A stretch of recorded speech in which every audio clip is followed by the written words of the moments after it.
Cheers and welcome, my friends. I'm Hot Duck and we are playing Distant Worlds Universe together as the Ackdarians. We are playing Distant Worlds modded with the AI improvement mod and the extended universe.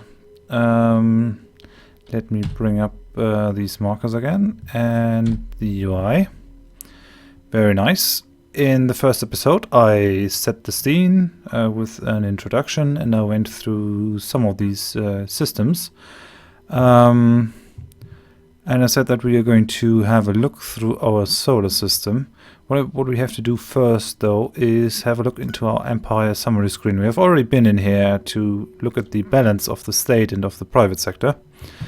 And what you can see in here is that we also have a government form. Yes, there are different government forms ranging from despotism to democracy. You have military dictatorships, monarchy, feudalism. There are also some special government forms, and we are also being governed by a special government form, the Way of the Ancients, because we are basically a ancient civilization.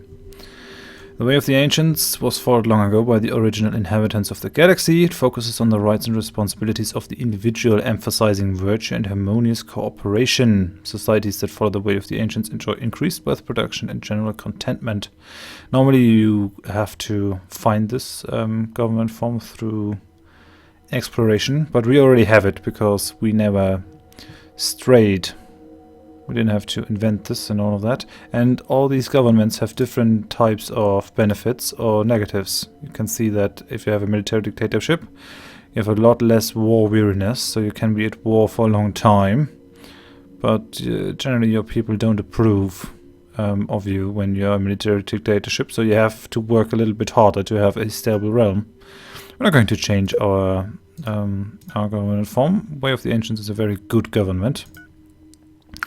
Now let's have a look at this system. This is the Eden system. This is our star, our main star, and we have a volcanic world over here, which has a lot of these resources. So the resources, you find different resources on different types of planets. These are basically the resources that you find on volcanic planets. So you have Ozalia, Aculon, Emerald Crystal, and Necrostone. These are volcanic things. This is the size of the planet, so 32.2K. And this is the quality. It ranges from 0 to 100%. This system is a engineered system. Not only have the black holes been artificially created and all that, but basically the former Ackdarian Empire made sure that this system is as perfect as it gets. Then we have here our desert planet, which is a bit smaller than our volcanic planet, but also has a 100% quality.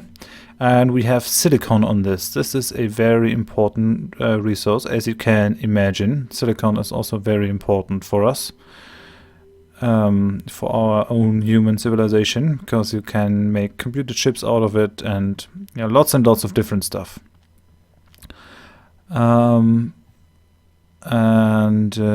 Then we have this ocean planet, which is a size of 40K and has a quality of 100%, but has no resources on it at all. It has a moon though, and this moon has on it gold, steel, lead, and iridium. All these things we need for building ships. Then we have a continental planet over here, 40K. Has only 98% quality, but it's still pretty good. I mean, the Ackdarian Empire couldn't do everything perfectly. We have carbon fiber over here. Basically, this is made out of coal, used in components that require resistance to high temperatures. Then we have polymers in there, used in electronic components, made from petroleum. And we have chromium in there, used in beam and torpedo weapons, and made from ore. And then we have this planet, I guess, is the next one, Eden 2.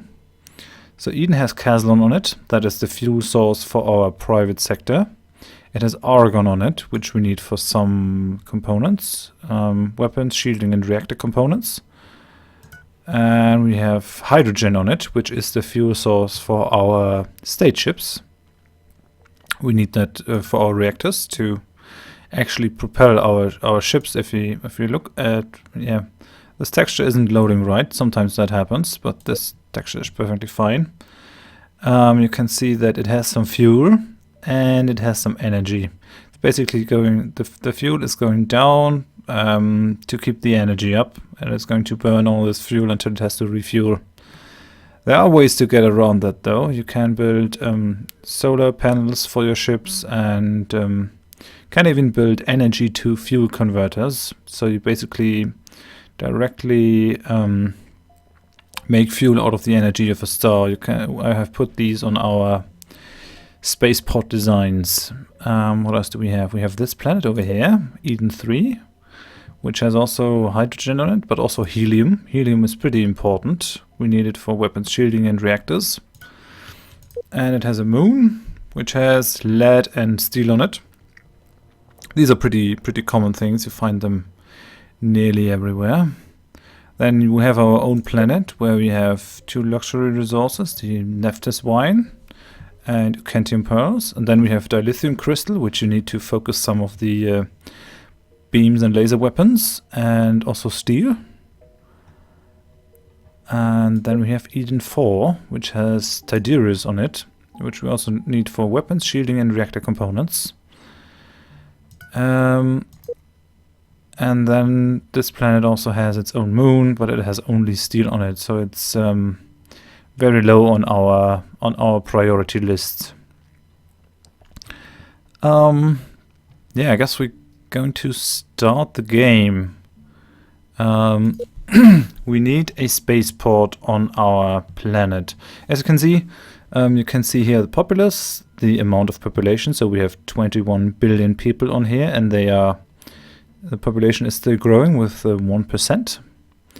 It has some value that is being done through taking the amount of population and in some way combining it with the development level that you can see here. It has 155% development level. So people are very happy, 360%. Basically because I have put the taxes to 0 to increase the population growth. We want more population, as much population as we can have, because population is, besides the development level, the main factor that impacts your GDP, and the GDP is directly related to our tax income. So we're going to forego some taxes for more taxes in the long term. And you can see here is our population. Other people can come to our planet. They can be brought by passenger ships of our own empire or of other empires, and we can tell our planet what we shall do with them. We can, of our same family, so other aquatic races, we can assimilate them, we can not accept them, we can resettle them, we can enslave them, and we can exterminate them. And we can do that to all other races as well. Basically, exterminate or enslave is what the Keskudons are doing, our enemies. They're just eating people to exterminate them, which is pretty crazy. We have not a lot of resources on here. If you have a look at it, we have some amount of gold, some amount of Aculon. It's not a lot, really. We have some luxury resources, not a lot of Nephthys wine actually. A lot of Ucantium pearl though. And we need to get as many of these resources as fast as we can. Basically, as long as we have a mining source for them, everything is okay. At least when we have one source for these resources. Because if you have shortages, then there's hell to pay. These are our characters. They are currently all on the planet. And the planet is actually a construction yard. You can build some of these very big projects only on planets. So construction ships, colony ships, resupply ships, which these resupply ships you basically send to gas giant planets. And they are mobile refueling ships. So they extract the fuel out of the gas planets, and then other military ships can go there and refuel. And then you have to build all the platforms in here, all the spaceports, research stations, and defensive bases. We need resources for all of these. And we don't actually need to build anything now. We have a docking bay, so people can come and bring stuff to our planet if they want to. And we have some facilities here. Because, yeah, the old Ackdarian Imperium tried to put everything on this planet that they could. We have a planetary shield, an ion cannon, a troop cloning facility, a troop academy. We have high-speed shipyards, a fortified bunker, planetary fortresses, holographic networks. We have a lot of stuff on this planet. Maybe this planet was designed to also be the capital after the insectoids were vanquished. It never came to that, so we have a lot of these facilities. We have to pay upkeep for them, but they still provide some nice benefits. Yeah, so let's start. And I think I'm going to have a look into each design as we go along. Whenever we do use a design, then I'm going to show that design to you. So what we are going to do first is we're going to build a state base. We're going to build the outpost small spaceport. I'm going to show all designs because I have some double designs. So the bigger your spaceport, the bigger its defensive capability. And this outpost spaceport is a very, very bare bones spaceport. This is basically just if we have recently colonized the planet, I want to slap these outposts on them so they can have a medical center, which gives them some benefits, a recreation center, and yeah, some basic defenses and some basic docking bays and all of that, so that they can do their trading and all that stuff via this starport. That is an extremely bare bones planet, spaceport. I mean, it has no firepower whatsoever. It has no fighters. It only has a couple of shields, but it'll do for the beginning because we're tight on money at the moment, and we can always retrofit to a bigger design. So I'm going to select the planet, and we're going to build here our outpost. That's not very nice. I would have liked to have it a bit more centered. No, that didn't do it. Guess I have to scrap it. I'm going to scrap the base and we'll try it again. Maybe over here. Build me an outpost. Still didn't quite do it. So once again. Yes, I'm sorry. So maybe over here. Yes, that did it. Alright, this is the Arc spaceport. It has 28 unbuilt components. You had the thing to build a gas mining station at Eden 2. No, we're not going to do that right now. You can see that these ships are automated whenever they have this symbol down here. Then they're just going to do the stuff that the computer tells them to do. But I'm going to stop them. I don't want them automated. Because I have other plans for them. Now, I'm going to unpause the game for the first time. So these guys have completed their missions. I'm going to go ahead and give this a number. We're going to name this number 2. Then you're going to be number 3, number 4, and number 5. So you can see the our Arc planet is a moon, so it's going its merry way around Eden 2. And it is also building the small spaceport, which it has now finished. It's just not a very big spaceport. You can see it's tiny compared to a construction ship, which has a size of 862. The spaceport has a size of 234, so these guys are 3 to 4 times as big as this spaceport. but they still can dock here and get the resources they need to build some of our mining stations. Oh yeah, I haven't looked into these constructor designs, so I'm going to do that very briefly. You notice that this screen we hadn't seen on the spaceport design, basically because the spaceport doesn't need any movement. You have four modes of movement. Impulse is just when it's drifting and not using any of its power. It can reach a speed of 3. It is using some basic energy, but basically this is only thrusters. This is only its steering thrusters or something. Very basic mode of movement. Then it has cruise, which is its normal mode. And sprint is when it's fleeing or trying to catch an enemy or something. And then hyperspeed is for moving bigger distances. Or yeah, longer distances. Then it's going to prepare a hyper jump and then jump into hyperspeed to move from point A to point B. You can see that it has a range of 88 sectors. Not sure if I have shown that, but we have a map of 10 by 10 sectors. So A to J and 1 to 10 is the size of our map. So it can move quite a bit, basically because our engines and all that stuff is so efficient. Now, back to the design. I have given these ships some fighters. So yeah, think of any fighter that you want, X-Wings, TIE fighters, whatever you want these fighters to be. You can see them down here. They are bombers and fighters.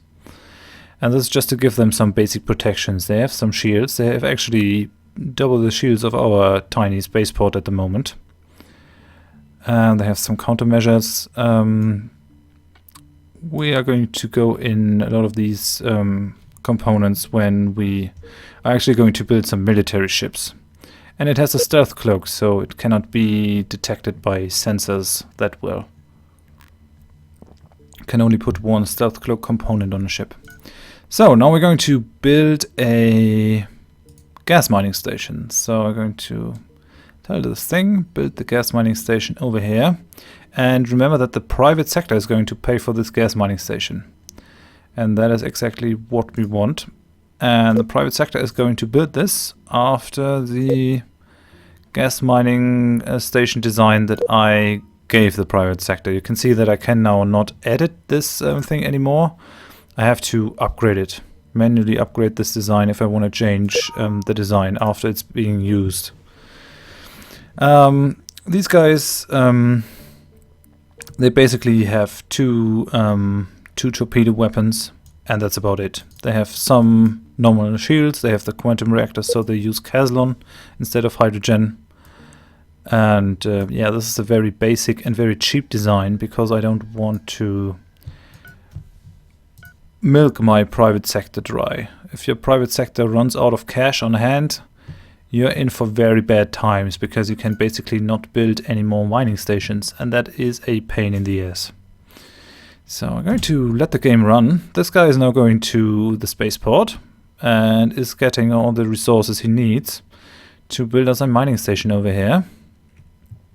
So now our cash flow is in the red, but our growth rate has gone up by quite a bit.